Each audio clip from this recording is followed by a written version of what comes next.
Okay, welcome back or welcome to NerdCon 2. And uh, today, or for this video, we're going to be talking about play. But I think we want to try to expand, at least for many of us, I'm sure, I definitely include myself in this, of thinking about ways that we might not always consider things play. And to start, I am just going to not sing, but read some of the lyrics from, sorry, I know for those of you who are waiting for it, but Maria from Sound of Music. And so, quick setup of Maria is a postulate. Is that what they call it? Wants Novice? to be a nun. What? I think novice?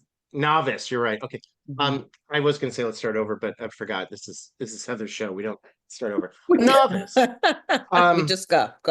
and yeah, and so they're talking about Maria is a problem, right? So they're defining a specific person as a problem. And the reason she's a problem is she doesn't fit into easy definitions. For instance, she's a darling, she's a demon, she's a lamb. She'll outpester any pest, she'll drive a hornet from its nest, she could throw a whirling dervish out of whirl. And I bet all of us can think of a child that could have thrown a whirling dervish out of whirl. Yes. And then I think the next one, the flibbity gibbet, a willow with a wisp clown. I love those because now when teachers are telling me about a child, I'll often say, they're just a flibbity gibbet, aren't they? And it just I like love that. takes you out of the moment of like this child's driving me crazy. You're like, yeah, Mm-hmm. they're different than what you expect. Mm-hmm. Um, and it is difficult. How do you catch a cloud and pin it down? How do you what is it? The wave upon the sand. Darn it, I don't You're see doing it great. in the lyrics. But just that idea, right? That it's really easy to say, oh, the problem is this child. Mhm. The way they're doing things is wrong. Right. And it puts it in this deficit.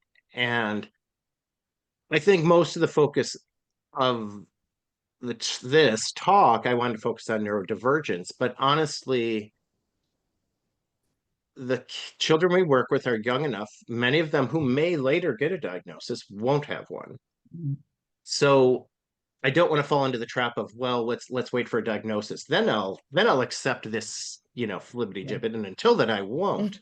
And Right. instead, this is the way this child's brain works, regardless of how we end up defining it later, or even if the definition of autism gets changed, 5 years from now, and the child wouldn't be considered autistic by the new definition, just as has happened in the recent past. And that doesn't matter. We're talking about how children play and that there are different ways of playing, and that we do put a value on certain types of play Mhm. that basically excludes a child, causes certain children not to be seen. So Mhm. that's how I'm going to start it. But I'm curious where we'll go from there. Any thoughts to start out? I actually really love, excuse me, starting this conversation out with the Sound of Music with that particular song and scene because it's the entire institution singing together about what a problem this one young new person is. Mm-hmm. How do we fix her? There's like one sister who kind of jumps in with a positive every now and again, Hmm? but through Mm-hmm. most of it, it's like the whole convent Yes. Yeah. looking at this one person has thrown us out of equilibrium, and surely it's not us, right? It's Maria Right. that we all need to collectively solve. And and I think that transfers very neatly into a lot of work with young children around um, difference and um, and play and behavior and all that stuff. Yeah. And what it made me think of is even for the people who unfortunately are not fans of musicals, you can take that wordplay and do so much with it. If you take Mhm. that, what did you say, Flippity gibbet. flippity If you don't gibbet. like musicals, there's also a Flibberty Gibbet in Joe versus the Volcano. Oh, Okay, there we go. excellent. See, Classic there we Tom. go. Yeah. Nice. Nice Yes. connection you just made there. But I think about how there are these language barriers, right? And if you go back to the saying that all behavior is communication, and you think about how we're really, it's just lost in translation. What this child is Hmm. doing has become a barrier because we don't understand their language. And it's our job to now learn that language. Yeah, That's yeah. what I thought of. And I think of like play especially can be hard because, well, much like dance or any sort of art form, Hmm. you can't just put it into words. There's not when, and that's been the hardest thing for people who are not using a play-based teaching approach. Will say, well, Yeah. it's just play. How is it any different? And the only thing you can do is translate it into the things they're expecting. Oh, well, they when they're playing restaurant, they use a menu, so now it's literacy, or like, and you just Hmm. take Hmm. away all of the actual play. You Mhm. take it out of the context, and even Vygotsky warned against this. Um, Almost 100, what, 90 years ago, whenever he was first speaking about this, that idea of like the play is the thing. Like you Yeah. cannot lose sight of the fact that this is what the child is doing. We Mhm. may not understand why, but it is clear that this is a human um, activity that gives meaning and purpose to life. It's an Mhm. occupation, is the way I talk about it in my new book. There you go. I finally got the plug You in. did it. Um, but but I really like, the definition of occupation is everyday activities that give a person's life meaning. Mhm. That's not the exact quote from Mhm. the World Agency on Occupational Therapy, but something Mm, close to that, right? And that to me, so yeah, for anyone under the age of 8, play is a big part of that. Mhm. And so occupational therapy, and occupational therapists are often helping children with it, but we often go to these categories of, well, is it a social emotional skill? Is it Yeah. a, literacy skill? And now we have approaches to learning. So I can say, is it about how long they pay attention? But mhm. when they say pay attention, they don't mean to the clouds outside or to the wondering how they can take this, you know, the pictures off the wall that the teacher spent so much time hanging up, Mhm. even though that is attention, right? That the child who keeps Right. doing the thing that you're trying to stop them from doing, and you Hmm. think this child, there's a deficit here. It's like actually they're spending a lot of time, they're immersed, they're paying attention, they're resilient, despite these Hmm. large grown-ups moving them away. They come back and they do the thing, Mhm. right? Yeah. So it's like we aren't even using our own definitions because it's Hmm. not to our purposes. And so when we think of play as an occupation, it's like it doesn't have to have anything else besides it gives that person meaning, Right. you know.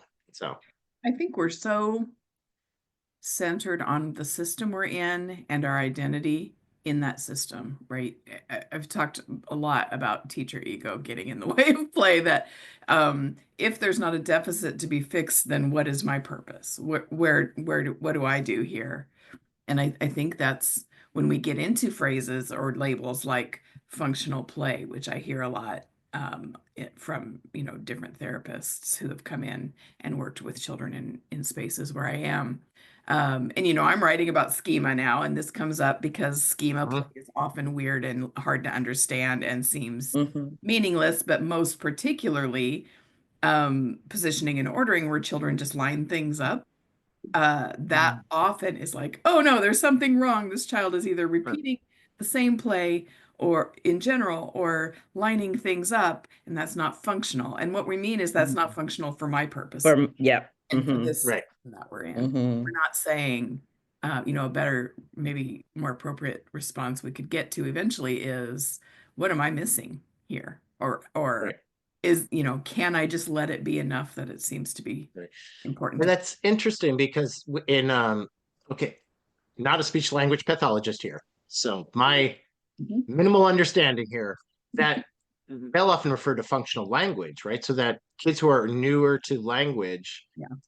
spoken language, so typically, someone in there between 1 and 3, but could be later for whatever reason, is you start with functional language, right? So start with, not, I mean, don't worry about the individual foods. I mean, you can say them, but don't expect Mhm. them to say it back.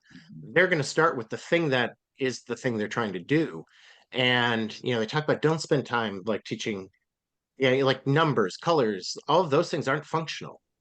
Yeah. Like, what is the child trying to do? Oh, you're trying to take apart those pictures. You're pulling the picture down or whatever it is. And that idea of function is actually about the thing the child is doing Mhm. in the language. And yet, Not what we're what we're trying to get putting them on. to do, Right. right? Yeah. So, in some ways, when I think of that, right, like all play is functional. If it's a Mhm. thing the child's trying to do, then it's functional because Right. they're Mhm. doing the thing they're trying to do, unless they are Mhm. attempting something that they themselves are failing at. Like they have an idea in their head but can't do it.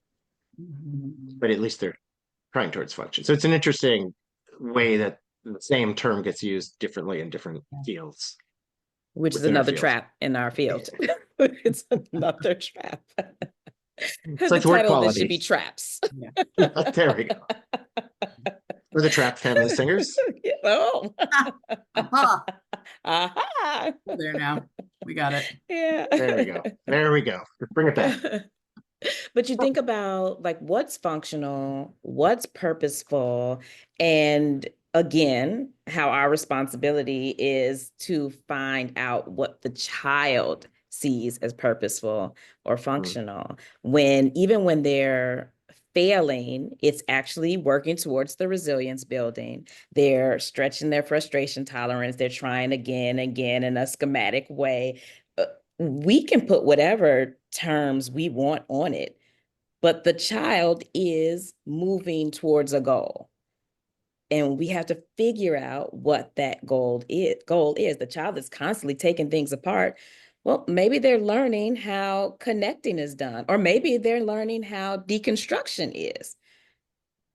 What they're doing is not, we can put a value on it, good or Yeah. bad, Right. but it's really a function and a purpose that it's serving. Yeah. And I don't want to lose. I'm going to say this now, but I think I'm going to try to put a pin in it, although it is hard to pin down a moonbeam. Um, but that I think some of it does come down to connection with others. And Mhm. I think it'd be good to start talking about what types of play are there, like that diversity of play. Yeah. Then what I see, so the teacher looking for a role is how do you connect kids to other kids when a child might not understand another child's play, Mm. Yeah. right? So Mhm. in the Inclusion Includes Us book, I talk about a child who was on top of a shelf and just with a little what do you call it, action figures, and Oh. small dolls, Mhm.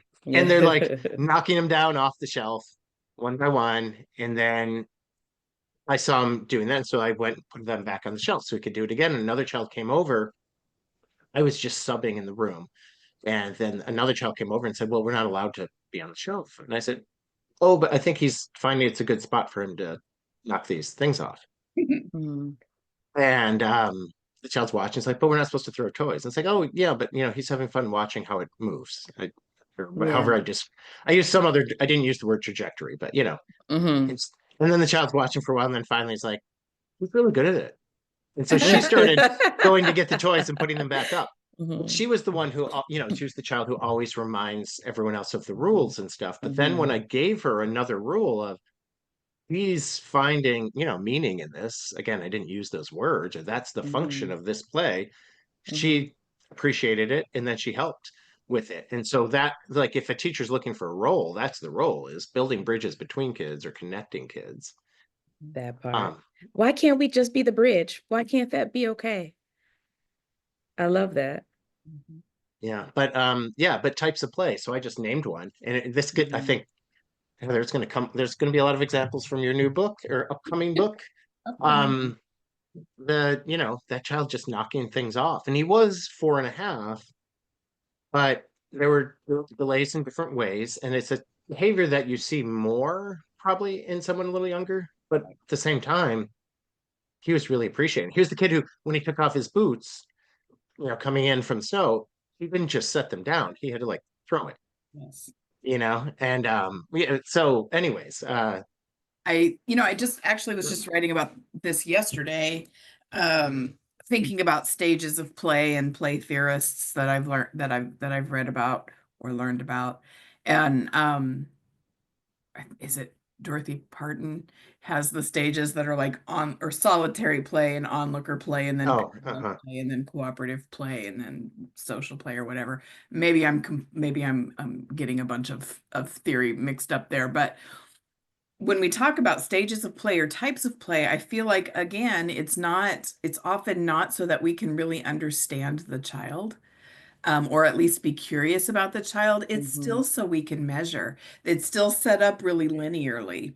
And Yeah. and so I was writing yesterday about a 5-year-old and what social value might come from this solitary play that he was doing. right, And I had to think and write about, solitary play or onlooker play we usually associate with little one, babies, toddlers. And we see it right. as a deficit when 4 and 5-year-olds want to play by Mm. themselves more than we think they And should. I even did that just now, or like Well, felt the need to excuse it or something. Yeah, yeah, Yeah. and instead of saying it's all a spiral, right? We all go right, Mm-hmm. back to where we were to get back to where we or to move further eventually. Um, Mm-hmm. and I think we need to practice thinking about even those labels we have about play or the theory we have about play.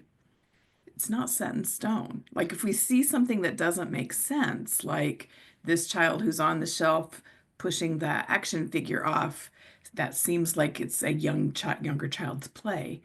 Instead of immediately saying, well, I guess there's something wrong with this child, we don't say, oh, I wonder if that theory is just not as, right. set in stone and sound Yeah. as They're I. And one emerging thing that. Yeah. yeah, and you could at least like as the teacher, you are also evaluating, is he doing it in a way that might actually hurt someone else, Mhm. right? Because that was one of my things of he's on the shelf and he was a kid who would bump into kids all the time or push kids as he's walking by, right? And anyone who knows, sort of the basics of occupational therapy can start to like think about Mhm. what all that's showing. And being on a shelf, it was suddenly very defined. It's one of those, 4 foot wide, 1 foot deep shelves. So it's like very defined space for him. And suddenly he's not bumping into anyone. Mhm. Mm-hmm. And he was doing those figurines in a spot where there was no one. It Mhm. was like, Mm-hmm. so he was clearly very intentionally being a solo player and not, Mhm. bumping into others. Sometimes, and I would say most of his bumping into others was not intentionally trying to involve them necessarily. It wasn't like a kid trying to initiate. Yeah, and Um, Mm-hmm. what I like about this story, and it reminds me of another story, uh, of a child I was working with. Again, we might look at that and say, this is a child who's choosing to play on his own because he doesn't know how to play with others. And so there's a time when I would have had a goal of how do I move this child into other people's play. right, right, Yeah. But when you talk about those connections, instead you brought another child into that play. right, right. And I had a little boy who was about 4, and he clearly wanted to join in the pretend family store taking care of the baby play, but stood on the outside and threw things into the play. Mhm. Uh, so we Right. saw that cue that he was interested in it. And sometimes onlooker play is fine because you're learning the rules. It's like when I have to watch Yeah. somebody play a round of a new game before I can jump Mm-hmm. and join it. Um, but instead of saying, "Oh, I'm gonna shove him in there," I would play with him when see what he Mhm. chose, and I would join him in what he chose, and then I would say, "What if we invited Asher to come play with us too?" And then bring Asher into what he was already feeling competent in. Yeah, So we can still have those kinds of goals of connection. yeah, Yeah. We just have to approach it, I think, more thoughtfully sometime. yeah. And I think some of it is like the other children are playing the right way, Yeah. right? Mm. And so it's this Mm. idea, like, there's this idea of like peer modeling that's often used, and the idea is that one child already does it well, and we get this other kid to do it, and it's like, um, I call it play partnering. Mm. It's Mm-hmm. like I need that child to understand this child just Yeah. as much. Mm-hmm. Like it's not, Yeah, it goes both ways. Yeah. yeah, Mm-hmm. Yeah. Mm-hmm. yeah, It troubles me when you think about all the implications behind what we think is typical, what we want to pull children into, and how we forget about the child that and what they could be doing. Like maybe this isn't a matter of competence. Maybe it's a matter of confidence. Maybe that child will naturally be inclined to solitary play. Maybe they'll have introverted tendencies, which is perfectly fine. You know, people make that a value thing and say there's something wrong with that, but maybe they do. I'm thinking about a child that I had, just a brilliant child, and she typically just watched other people play. And she had one really close friend. And when when it was quiet, she would always do whatever she had been watching in the safety of her and her little friend. She would, most of the time, she would pull me into it, but she didn't like a lot of noise. So she was very like engaged and invested in whatever the game it was that they were playing, Huh? but she didn't really care to do it with a large group. Mhm. So if we just put a value on it, oh, she doesn't know it, she's not social, she's just like, there are all these deficits that we could find about her play, but really she's gaining the same knowledge as that big Right. group. Yeah, yeah. So, And it's her own way of doing it. My child was that yeah. way, right? My child I loved was that having way. friends who did all this Yes. physical crazy stuff. Actually, I Hmm. guess I was too, now that I think Yeah. about it. But then I have a lot of great stories, from my younger years, because I was with people who did a lot of, like, took more chances, did a lot of stuff. Yeah, same. Yeah. And I can tell the stories of that, but I Mhm. actually, don't I wasn't a really, part of that. I'm not a risk I was taker really. So adjacent. Yes. yeah. I was lucky One thing enough to that have a twin who did everything, so I could. There you go. Yeah, I had an older brother that he served Yeah. that purpose. But I was thinking, I saw Kim Adams. I think both of you know her. Hmm. Barron Park Speak. Preschool, something like Yeah, that. yes, thank you. Barron Park Preschool. And she did this presentation on play, and one of the I had to look up the photo from her slide, and I do think she takes the terms from someone else, and I don't know who right now, but the one thing she said, as teachers, we may have a bias against creative behaviors. And so she talked about creative Yeah. versus compliance, right? And so it's that idea Hmm. when a child's being creative, it's now because creative by definition is not fitting inside the box. It's Hmm. not following the exact script. Um, we know it's like, oh yeah, kids are playing family and there's a mom and she's making dinner and blah blah blah. And then we have the child who, oh, they're playing family, but they're whatever, putting the dolls in the pot and pretending to cook them, or or whatever the thing is. And suddenly it's like, uh-oh, now we have to interrupt, or Mhm. what whatever the type of play. And superhero play falls into this, or weapons play falls into that too. Again, with oddly, it has nothing to do with, no, sorry, not oddly at all.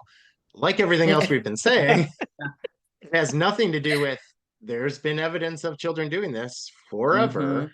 Hmm. And yet we've created a culture that says this is okay, this is not okay. And so even that, like when I say it that way, like that's not even an example of creative in a way. Hmm.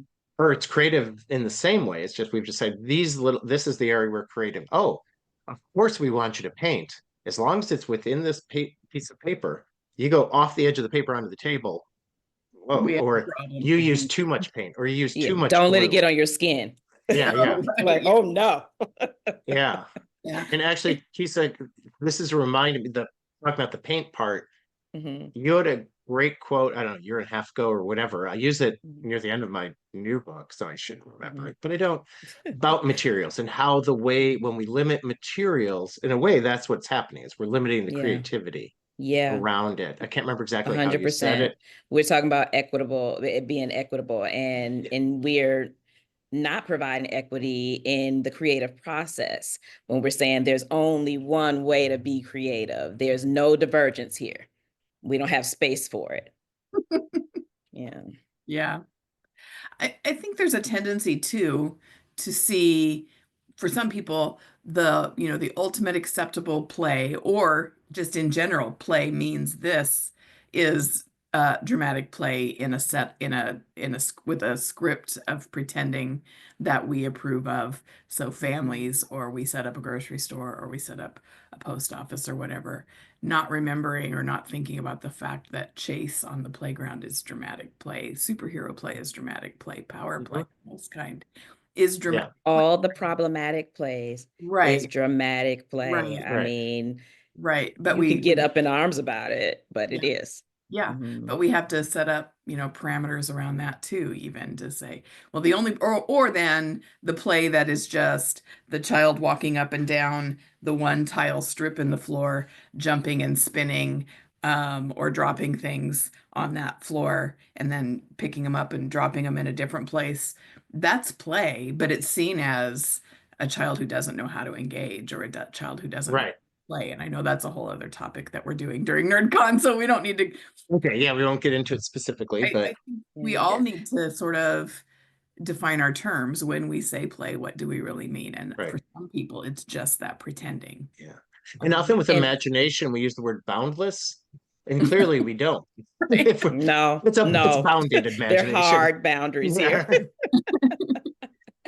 When I'm thinking about a time, and I hope this doesn't lead into the other conversation that you all are talking about, but a conference that I attended when a well-intentioned person got up and they had a background in therapy, and they were talking about these behaviors, different types of play, right? Mhm. And the different types of play included running around in circles, taking someone's hat and chasing, and knocking things down. And this person who kept talking about science and how their background was science compared children and that behavior to their dog, called them monsters, Mm-mm. and basically said that we were all fools for allowing this behavior. Scientifically speaking, you're all fools, Scientific, yes. because it was all science. So, Oh my God. Oh and no. I thought how And dangerous this was. and I want you to also then say, I believe you then stood up and said something, or Yeah. raised your hand or something. I think you all know me well enough Yeah. to know that when this person was like, does anybody have a problem? I was like, me. Because Yeah. these are all forms of play. And what this person was low key saying was any type of divergence from the typical play. Because a lot of problematic play is really the body's need to be doing something or learning something or gaining something. It has a function. Yeah. And this person was saying those functions, those needs of that child or those children is highly problematic. And I'm going to liken it to my Labradoodle. Mhm. So Mhm. therein lies a And huge problem. yeah, there's so many problems, right? One is Yeah. like, oh, if another animal does something, it's therefore not okay. Like Yeah. dogs eat, so when children eat, it's just wrong. When Dog-like How behavior. dare they? Tolerate. Yeah, that's really wild. And I think, Yeah. I don't know. I think we're just always looking for, unless we're really careful and intentional, we're always looking for the deficit. We are. We're always looking for a way that a child needs our help instead of so a way for us to understand that, regardless of, I mean, Mike, I think you said something, one of you said something earlier about we're going to wait until there's a diagnosis and then we'll maybe That was right. Mike. what we're doing. And I think about another 3-year-old that I worked with, 4-year-old maybe. Everybody thought he was autistic. He didn't talk. He didn't have a lot of words that he used, and he very much played on his own, and it was very much spinning and walking back and forth and Mm. going under things. And so the person who was kind of in charge of the situations would say things like, well, we'll wait and see. what the diagnosis is. Right. In the meantime, they were really trying to meet his need and understand what was happening and just sort of connect with him. They weren't super worried about stopping any of that stuff. Mhm. And then finally he did go get his screening and it came back as, he's not autistic. And it was weird because everyone in the room in that meeting was kind of like deflated by oh, Right. he didn't get the label. Now what do we do? We keep Right. doing You what keep we doing. did when we saw Right. what Right. he Yeah. Yeah. did or what he was trying. Right. We had that lens and maybe that was necessary, but if we can't get someone else to validate it, we're going to change something. Right. Yeah. Yeah. We're I, looking I at the do. child in front of us and seeing what he's trying. Yeah. I do want to make sure that we put ourselves on the spot too of talking about types of play we've Yeah. experienced that we had a hard time figuring out. And I'll Oh start yeah. because there's a child, so a child who's non-speaking, and I know I would catch myself saying things of like, do you want some and waiting for him to verbally answer? Mhm. Or Mm-hmm. which thing would you like? Or something where I'm trying to get a specific response, but then not then just like, oh, do you want potatoes? Like, Yeah. or and it's just that idea that why am I expecting a child who I haven't observed speak suddenly, well, Mike, I was thinking that I would Yeah. Glad enjoy you the asked. I've potatoes just been today. waiting for you to ask. Right. But it's like you fall into that thing of, oh, all he needed was me to like, tell him to use his words or whatever. Yeah. Or another child, or so one thing that's been happening lately in our like indoor gym space, we've had a lot of days where we couldn't go outside with the temperature outside for very long.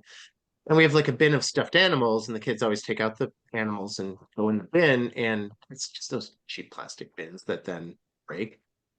And what I love is my boss is like, oh, so what are the children going in? And of course, we actually have these like really expensive wheelbarrows, from community playthings that the teachers have decided they don't want the kids to go and have like put in a closet. And it's Mm-hmm. like, what if we took those out? No.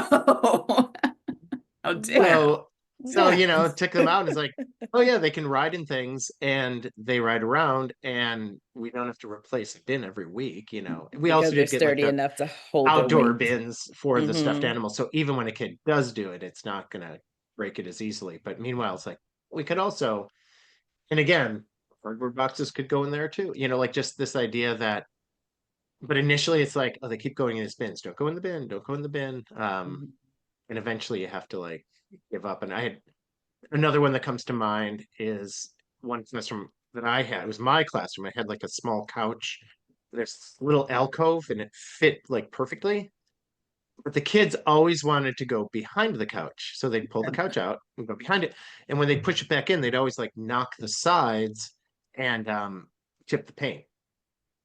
And I kept Oh, like, okay. we can't pull the couch out, or like I have to help, or all these things. But of course the kids wanted to do it. And finally there was a parent there at the end of the day. It was a um co-op, so families were very involved. And one parent's looking at it too. Clearly his child was one of the children doing it. His child was a flippity gibbet. Um, but he looked at it and he's like, oh, I'm a contractor. I've got like extra wainscoting. Like it'd be enough to cover this. And Mm-hmm. so, he got it and came in that weekend and just added, it was like, 3 or 4 feet of wainscoting. So like it wasn't enough to save for another job. It was just left Yeah. over. And Mm-hmm. it was like, oh, that solved the problem. And it was just that thing of these things when you keep telling a child no, Mhm. you're not listening to the message they're actually giving. So Yeah. anyways, but curious, what types of play have you seen where you at first, or maybe still aren't, like you felt like you didn't quite see it as play at first? Mm. Um, so our journey at the Play Lab has shifted once I started to accept children with all neurotypes, and you get children that some have a diagnosis, some don't, and you treat them all the same. You just keep changing. But what happened was we had to change our philosophy a bit. And I took on this name that we have, like an adaptive philosophy, because what you have to do is adapt towards the needs of the children. So one child in particular, they came in, and this activated everything within me. The child had would like barrel towards you and just like knock you down, or knock some small child down, and at first I was thinking that this was like a physical display, like a power, right? So the child was just either upset, or I didn't even take the time, even though I know what I know. When they did it, the first thought was, oh, wait, we can't knock, you can't knock me into me, that hurts my body. I don't want you to do that. And trying to, dissuade the behavior instead of looking at what the child needed. Mm-hmm. And once I started looking at what the child needed, I noticed that the child required some deep, deep pressure. And when they were doing that, they were running at you full speed ahead. It was because their body needed that. And so we're fortunate enough to do a lot of interacting with a group of therapists, and they gave us some techniques. And now it's like WWE. When he starts running into people, we know that we have to like flip him all over the place, and he has to fly through the air, and he gets this need. So it wasn't what we intended in the beginning, but we had to adapt to meet his needs. He doesn't have to change to meet us. His needs are going to always be that until his body gets what it requires. And at the same time, like, it's when people hear that, sometimes they think, oh, you're saying just let them do whatever, but that's No, not what you no. just said. That is not. Yeah. Right. So it's that idea of like, yeah, they still have the need, but what you Mhm. did was found a way to meet that need without, putting yourself, whatever, danger or whatever word you want to Or the other use, children in threat danger. of And injury. Yeah. yeah, Yeah. Not danger, like, life threatening, but, right. No harm. And to Which is also clarify, I you do want to being a say that. professional in the moment. Yeah. Question like, well, what do I do then if I'm not in charge of everything? Yeah. This is where you're sort of developmentally responsive, and that's where your right. expertise comes in. Yeah. Ding, ding, Yeah. ding. Yep. And to And to clarify, me, I just want that's to more say work, right? Or it like is more when work. It's people want to be harder. more Yeah. professional, they Mhm. talk about, but I'm a teacher. It's like, yeah, Sure spend the Yeah. are. time figuring out what might you do here, not just, Mhm. well, here's the one answer. Uh-huh. That's not No. a profession. That's like treating teaching like a factory job, and it's not, Yeah. And it's you really know? prescriptive. We had to do a whole thing where we had to change the language. We had to give kind of indicators if he harmed someone, because he wasn't aware yet. And so we would go and, point to the person like they weren't ready. They weren't ready. And so this word ready became like his signal, Okay. Right. which I accidentally got pummeled the other day because I said ready unintentionally, and he just leaped on me. That's So, hilarious. and I was like, oh, that was my fault. Yeah.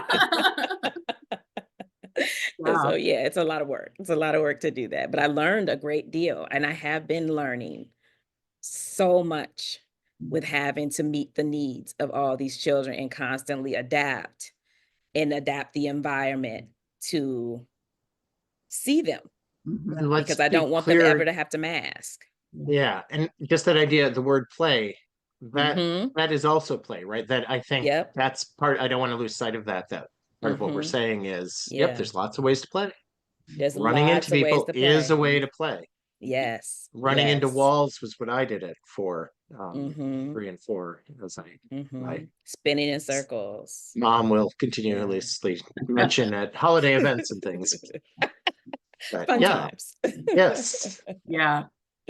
I think about the children that I've worked with over the years who I labeled or thought, didn't know how to play, or just didn't Mm, care, or even maybe called destructive, mhm. because they would just walk around and like as they walked by a shelf, they'd push something off as they walked by, or grab something and just carry it around and then drop it on the other side of the room and not really get engaged in the way that my intention was when I put those things on the shelf. And for me, what shifted for me was at that time, I was also still very much in the this is our rigid daily schedule, and we've got 20 minutes for everything, and we move you through and we tell you when. And so that kind of choice time was maybe half an hour, maybe. Yeah. And so then when I started to hear or read that for some children, they need at least a half an hour just to decide what to play, and then they need Lord. such a block of time to actually get into what I would call engaged play. So it wasn't that he or they didn't know how to play or that they were destructive. It was that I was not giving them what they Enough needed. time. Show me what they were able to do and how they were competent in play. And so going back to, I was the whole convent singing about Maria. And then I realized that, Maria needed something from me, from the system. And it wasn't really all that hard to give. Yeah. Yeah. I what I've kept thinking about during this conversation is I had a conversation with a young lady yesterday, and she has ADHD. And she told me something that broke my heart. She said, the entire time that I was in school, I felt like everyone's priority was fixing me. Mm. And I didn't feel like I needed fixing. Right. And that just broke my heart, because that is what we do, right? When we're the nuns and we're trying to find a way to get this flibberty gibbet, Got it. but Nice. right, Yeah. You got it. to fit in, we're saying you're in need of fixing. There's something broken in you and we have to fix it. And is that really our intention? Right. Yeah, and that's that idea, right? That there's only one type of kid we Yeah. are like the goal of whatever you want to call it, readiness or whatever that language like is like there's this one idea, and We call them uh, standards. standards, exactly. And it's Yes. that whole thing, like the more standardized Yep. things become, the kids who aren't standard don't fit in. And Yeah. when I just think about all the types of, I mean, even all the ways there are to be adults, like I don't expect everyone to be a knitter or do embroidery or whatever the thing is. I don't have any crafts of my own, so okay, I write. Right. You Yeah. know, but like you do. right. That's the thing. But still, just that idea that, like, obviously, it would not be fun if everyone did the same thing. I was just watching a stand-up comedian who was talking about going to a gun show for the first time. So he's a very, queer liberal comedian, and talked about he went, he's doing shows in the South and went to a gun show because he's like, I'm curious. And they said, oh, it's about the culture.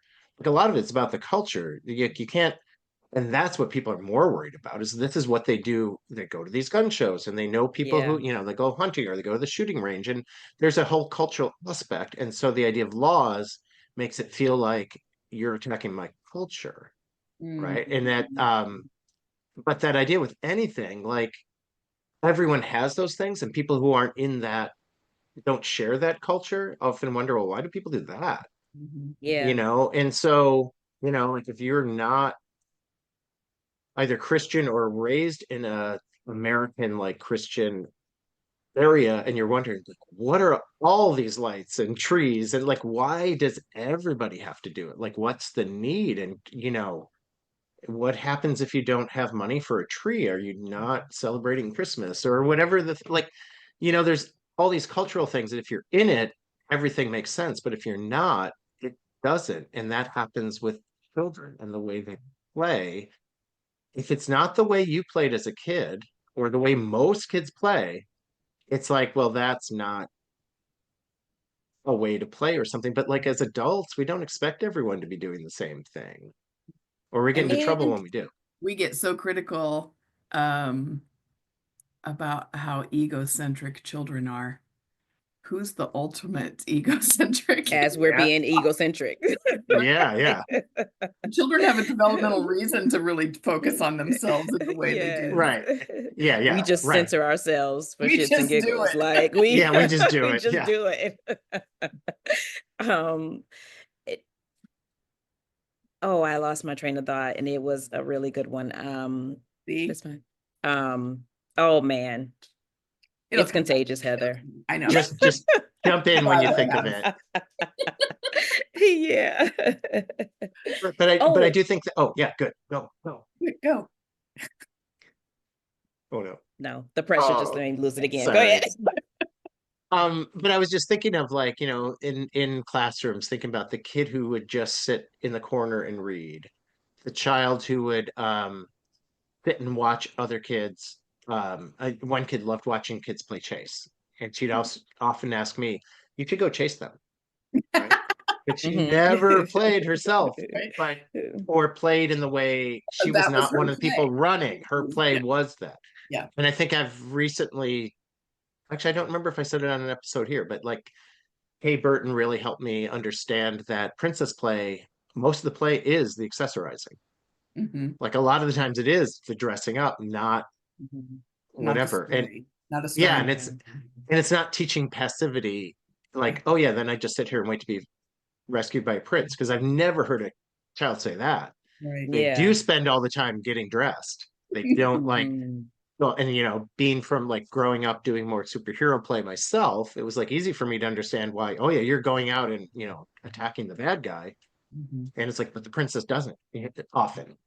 I certainly knew some princesses in my time that did, but Mhm. like, and it was like, oh, because I'm not appreciating the accessorizing is the play. The lining up toys is the play. The holding little things that you can move in your fingers is the play. And if you just stop and look and say, oh, they seem to be they're finding purpose in this, or they're finding joy in this. Mhm. It's different than what I do, but isn't that really interesting? And it's a much healthier way to live your life, for one. I mean, Yeah.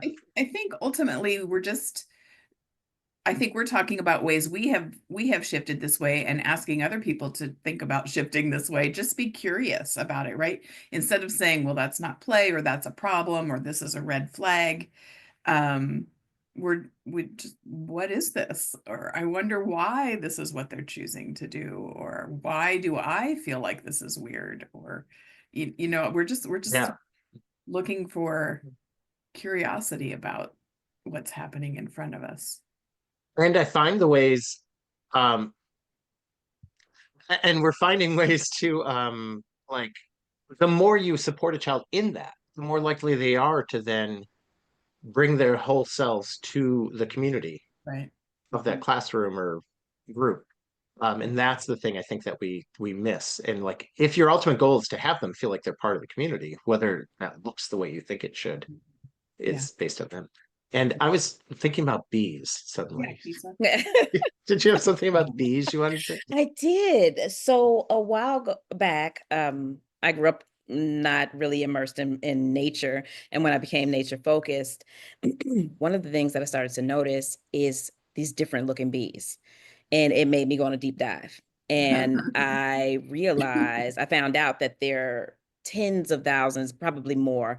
I can't remember the exact number of different species of bees, right? And they're all around.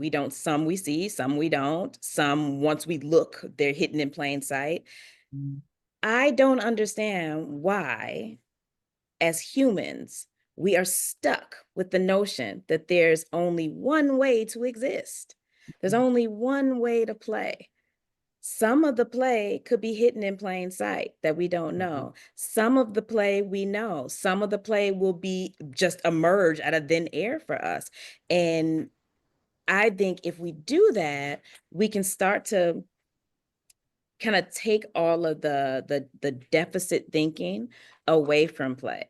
Maybe it's just a play we haven't discovered. Maybe it's a play we haven't considered yet. And then we can really get somewhere and start being like layered teachers or educators and be okay with the fact that we don't know stuff. Yeah.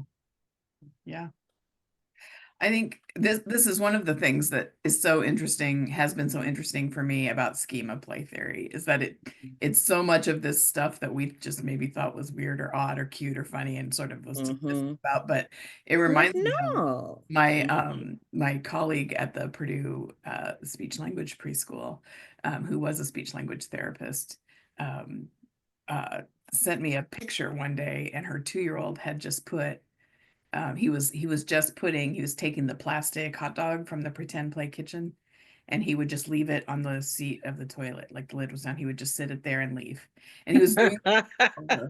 And we don't need to necessarily figure that out, but like she was sending me texts like, what does this mean? Is this a schema? And so, it could be a schema.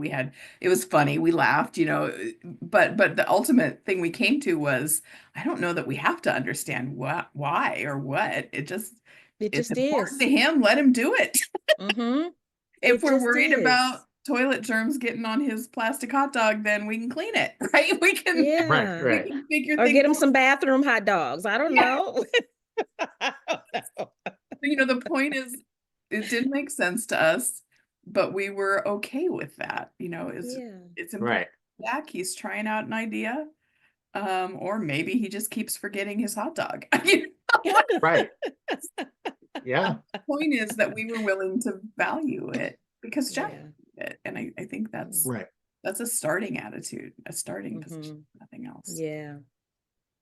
I love Yeah. that. So maybe the resisting the urge to know or Mhm. think we know why a child is doing something, and more about, wow, they're really into this, or whatever, and isn't that interesting? Mhm. And it can be a fun thought experiment. Oh, I Yeah. think it might be this, because then it can help you decide, um oh, they there's a child right now I'm working with where he likes taking things apart, is the way Mhm. I think of it.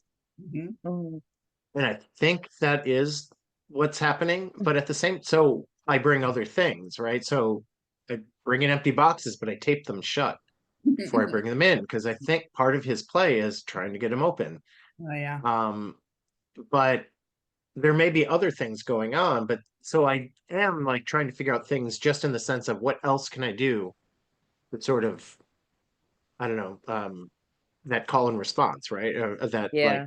serve and return, like, oh, I Mhm. see him doing this. He seems interested. What other things are in the room? Oh, I can add this to the room and I think he'll like it. Yeah. But I don't have to worry if he doesn't. Mhm. Yeah. It seems But very having the understanding. writerly. Yeah. Like, what if? Yeah, What yeah. if? What if? Just keep Yeah. Because adding things. everybody should just act like a writer in the no. Yeah, yes, please. Well, Thanks. It'll be I fun. think serve and return is important to bring in here because so Yeah. often we think of it only in terms of verbal Yes. language or like facial expressions or only in terms of communication. But if a child is trying out a play idea and we notice it, we acknowledge it, or we keep letting them do it, or we bring in more things like what they're doing, that's all serve and return. And that's all sending the child the repeated message that I think you're really interesting. And I want to be part of whatever's happening here, but I don't have to be in Right. charge of it. But Yeah. I want to notice this. And I think that's so much different than the repeated message of this is weird and you should stop, or We there's need Right. to fix it. something wrong. Or even when a child's doing something typical and a teacher will go over and say, what color is that? Yeah, Like, that's not How serve many and of those are and there? return. right, unless they're like, I had a child who would spend time trying to, she'd say to me, I'm trying to make a mint green. So I always have like just the primary colors in white and black in on pumps, right? And so they'd mix their own colors.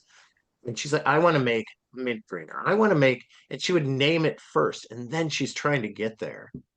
Yeah. And then I definitely asked her about color, Uh-huh. Right. right? Like there are times, but that's Because she because showed you that's what she she was was showing trying. me Yeah. that's what she's trying to do. And I think, yeah, I learned from Ann Epstein, who wrote, high scope curriculum stuff for the 70s, 80s, probably 90s still, but of just imitate what the child's doing. Similar actions with similar materials. So don't verbally talk, just do a thing similar. And I would learn so much because I wasn't totally sure what the child's doing, but then they'll see me and then we'll start doing more of a serve and return. Mhm. completely non-verbally. And in general, you know, I've had entire conversations with non-verbal, non-speaking children who I never like, I can't tell you in words what we were saying, but we, you know, engaged for 10 minutes and there was one sound we would make, just sort of a sound, it was the check-in. And Yeah. so across the room, when she seemed to be getting upset, I could kind of, she kind of look at me and Oh, yeah. it was just that thing of, so that one I can kind of give words to, but most of what we did was simply, oh, I'm humming and you're humming. Then sometimes she'd like sit, either lean against my back or sit, you know, on my lap with against me, so we could feel my chest, you know, like the reverberations and stuff. So there wasn't words for it, and there wouldn't be words for it. And you could go into a longer explanation, like I started to there, to explain it in some way. But there was a lot of serve and return going on, and I didn't have to understand first. I could do a serve and return, and if it wasn't returned, it's like, okay, that was the wrong serves. Yeah. Yeah. Yeah. Or whatever, you And know. that's on But me, right? yeah, yeah. Mhm. But there's so much to be said about just being able to quietly share space with people. Mhm. You don't have to Yeah. share the same temperament. Sometimes when a child is dysregulated or overstimulated and you bring your quiet into their space, nobody wants to hear a whole bunch of stuff, you know, especially when you're dysregulated. But Yeah. if I can come just sit with you, Mhm. if you're Yep. upset and I can just hold you, Mhm. then it's still a serve and return going on. I'm Yeah. just not matching your energy, which Yeah. we shouldn't be doing in the first place. Right, right. Mm. Yeah. No, that, yeah. Yeah. So I think trying to decide, I feel like we're in the wrap up uh mode here, but like in some ways it's the wrap up is kind of like there are always going to be things like all of us have been doing this a long time, Mhm. and there are still things that surprise me, but surprise should be part of delight, right? Like that's Yeah. kind of hopefully why we're here, Yeah. Mhm. um is to not know, and to know that, you know, the variation in humans is always going to be different, and you'll never know. And it's interesting that certain things like the serve and return or whatever show up, you Yeah. know, but other things like are so different. Yeah. I mean, I don't know, to find comfort in that. Yeah. And to find comfort in that. Yes. And uh you all know me personally, so you know on Instagram, that's my handle is I'm still learning. And because we were always still learning, stay curious. Right. There's always something to be found out. It even unlearning or rethinking, that should be fun for you Mhm. because there is always something to be learned every single day, even if it's that what you were doing was totally wrong before. Can't Yeah. But to remember. be able to stand in that and be like, you know, I really thought that was a good idea, Yeah. Yeah. but now I see it wasn't. Mhm. Yeah. It is Yeah. not about beating yourself up or saying, oh, No, yeah. I really met, you know, it's just, oh yeah, I guess I didn't have it all figured out. Yeah. Right, right. I was mistaken. Yeah. Yep.